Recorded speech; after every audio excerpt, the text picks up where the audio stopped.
Assalamualaikum warahmatullahi wabarakatuh. Perkenalkan, nama saya Dalilah Nila Istiqomah dari kelas 4 CPAI dengan NPM 221063111098. Tujuan pembuatan video ini adalah untuk menyelesaikan tugas ujian tengah semester mata kuliah Hadis Tarbawi, yang mana tugasnya adalah menjelaskan hadis tentang kepemimpinan perempuan dalam perspektif hadis. Baik, langsung saja ke pembahasannya. Baik, bismillahirrahmanirrahim. Di sini saya akan menjelaskan tentang kepemimpinan perempuan dalam perspektif hadis.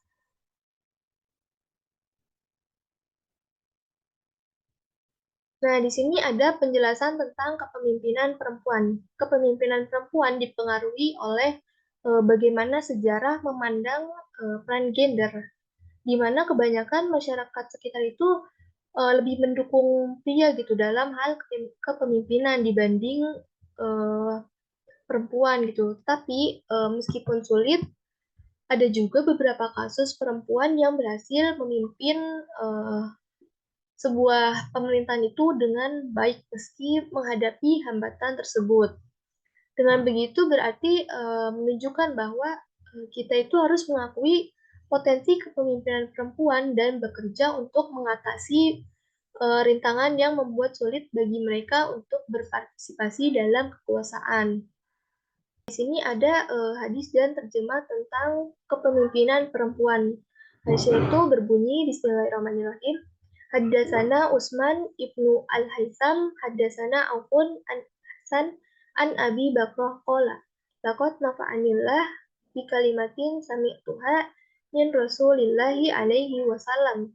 Ayyamal jamal ba'dama kitu an al-haqqa bi ashabil jamal fa'aqatila ma'ahum qala lamma balaga Rasulullah sallallahu alaihi wasallam anna ahla farisa qad malaku alaihim binta kisrah qala lan yuflihu qaumun walau amrohum amro'atan, yang mana artinya itu telah menceritakan kepada kami Utsman bin Haitsam telah menceritakan kepada kami Auf dari Al-Hasan dari Abu Bakrah.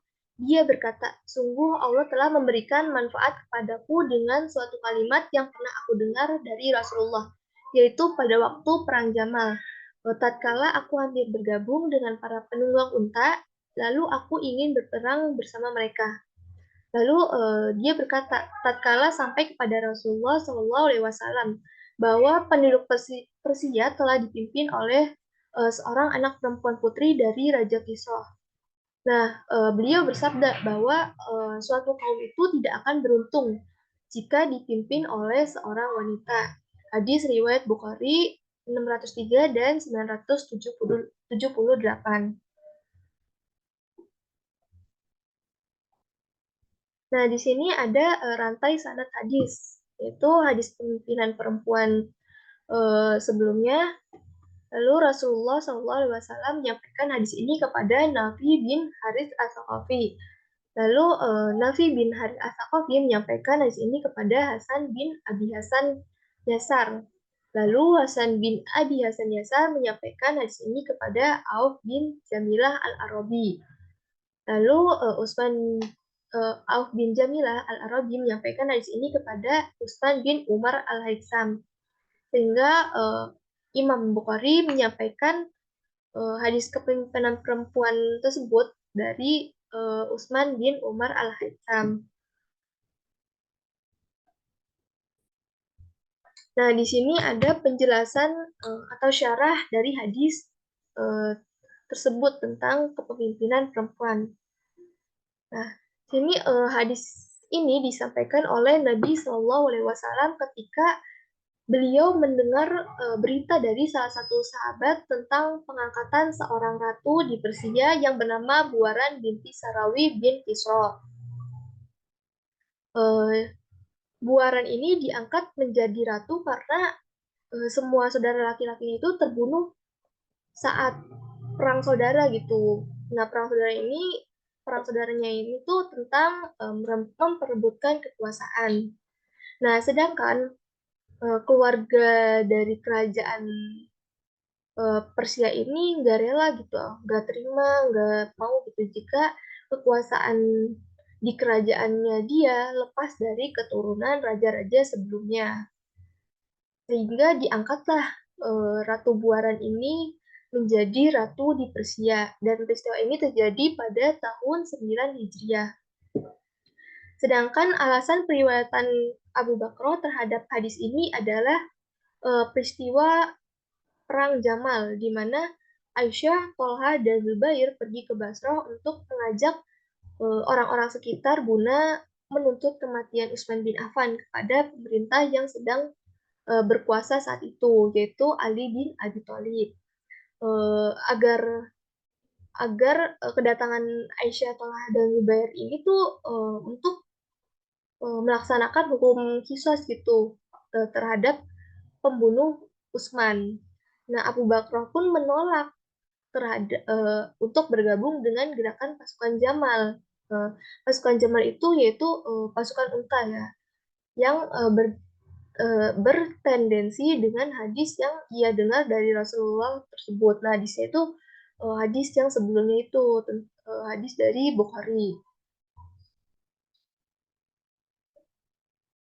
Selanjutnya ada pendapat para ulama mengenai eh, kepemimpinan perempuan. Nah, di sini ada pendapat dari ulama klasik dan pendapat dari ulama kontemporer. Nah, dari pendapat ulama klasik, di sini ada dari pendapat Imam Ahmad, Imam Malik, Imam Syafi'i, dan eh, Abu Hanifah. Nah, Imam Ahmad, Imam Malik, dan Imam Syafi'i ini berpendapat bahwa wanita itu sebaiknya tidak memegang peran sebagai pemimpin gitu, maupun menjadi pemimpin di skala yang lebih besar, skala lebih kecil gitu. Nah, mereka juga berargumen bahwa menjadi pemimpin itu eh, pada dasarnya memiliki tanggung jawab yang sama gitu. Yang membedakan hanyalah seberapa luas wilayah kekuasaannya. Namun Rasulullah SAW sendiri itu telah secara tegas melarang wanita untuk mengambil peran sebagai pemimpin.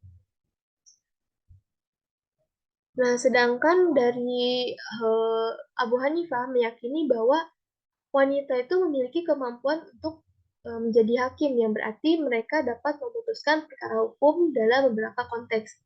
Namun dalam beberapa kasus pidana, Abu Hanifah ini berpendapat bahwa wanita itu sebaiknya tidak diizinkan menjadi hakim. Jadi kalimat tersebut bisa dimaknai sebagai pembatasan terhadap peran wanita dalam pengambilan keputusan terkait dengan hukuman pidana. Jadi meskipun wanita diizinkan menjadi hakim dalam konteks hukum lain seperti perkara perdata, namun Abu Hanifah meletakkan batasan terhadap keterlibatan wanita dalam kasus-kasus pidana. Nah, ini ada pendapat dari ulama kontemporer. Ada dua, yaitu dari Al-Ghazali dan dari Dr. Muhammad Sayyid Tantawi. Nah, yang pertama pendapat ulama kontemporer dari Al-Ghazali. Al-Ghazali berpendapat bahwa perempuan itu sebaiknya tidak menjadi pemimpin negara atau hakim dengan hujah hadis yang diriwayatkan oleh Abi Bakrah sebelumnya ya. Mereka yang setuju dengan pendapat ini tuh berargumen bahwa perempuan itu cenderung lemah secara psikis dalam mengambil keputusan, dan mereka juga memiliki keterbatasan dalam beraktivitas di ranah pemerintahan. Karena kan mengingat peran alami seorang wanita itu kan menjadi ibu ya. Nah, jadi dalam Al-Ghazali ini melarang gitu. Yang kedua ini dari Dr. Muhammad Sayyid Tantowi.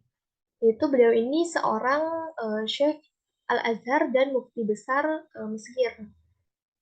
Dr. Muhammad Said Tantowi ini menyatakan bahwa menurut pandangan syariah, kepemimpinan wanita dalam segala posisi jabatan itu tidak bertentangan dengan prinsip-prinsip agama Islam.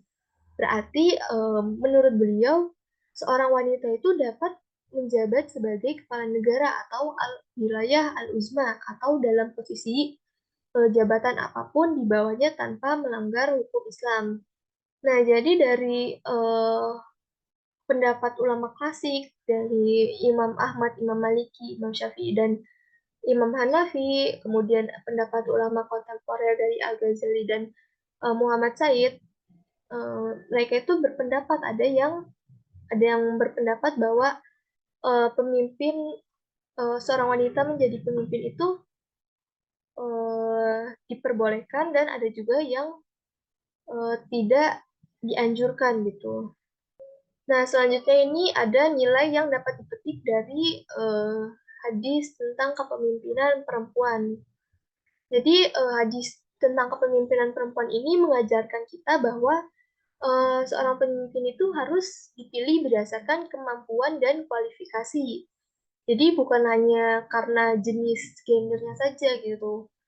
Artinya bukan jadi artinya itu menjadi seorang pemimpin itu bukan hanya sekedar dia pria gitu atau dia wanita gitu, tapi lebih kepada apakah seorang ini tuh mampu dan berkualifikasi untuk memimpin dengan baik.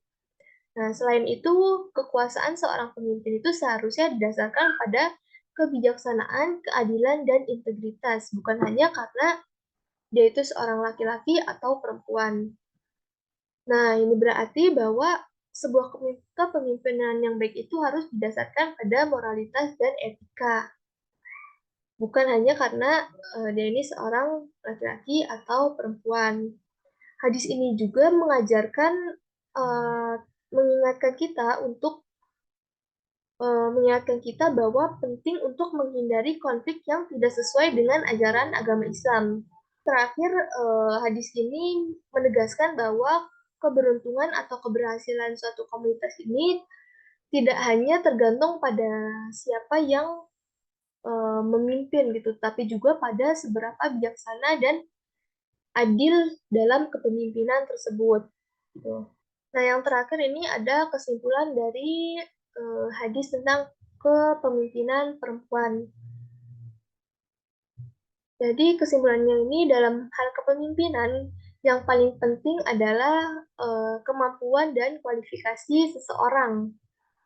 Jadi menjadi seorang pemimpin itu bukan dari gendernya gitu, dia laki-laki atau perempuan, hmm, tapi lebih kepada kemampuan dan kualifikasi.